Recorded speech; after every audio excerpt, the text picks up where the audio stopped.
લચ્છેદાર mango rabri બનાવવા માટે અડધો લીટર ફૂલ ફેટ મિલ્કમાં 5 કપ સાકરનો ભૂકો અને 5 કપ મિલ્ક પાવડર નાખીને બરાબર મિક્સ કરી લઈશું. ત્યારબાદ એને ગેસ ઉપર મૂકીને 2 ઉભરા આવે ત્યાં સુધી મીડિયમ તાપ પર થવા દઈશું. 100 ગ્રામ પનીરને ખમણી લઈશું. સાથે 1 ચમચી કોર્નફ્લોરમાં 2 ચમચી દૂધ નાખીને એની સ્લરી બનાવી લઈએ. દૂધ સરસ ઉકળી જાય ત્યારબાદ કોર્નફ્લોરની સ્લરી નાખીને આને બરાબર મિક્સ કરીને થોડીક વાર માટે ઉકાળી લઈશું.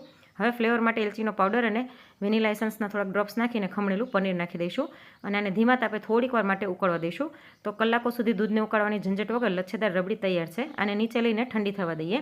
અહીં 2 કેરીના ટુકડા છે જેનો પલ્પ કરી લઈશું અને બાકી 1 કેરીના ઝીણા ટુકડા કરીને લઈ લીધા છે. રબડી એકદમ ઠંડી થઈ જાય ત્યારબાદ આપણે તૈયાર કરેલો પલ્પ અને ટુકડા અંદર નાખીને બરાબર મિક્સ કરી લઈશું અને આને બાઉલમાં ભરીને 2 કલાક માટે ફ્રીજમાં ઠંડી થવા રાખી દઈશું. સાથે થોડાક ડ્રાયફ્રૂટની કતરણ પણ નાખી દઈએ.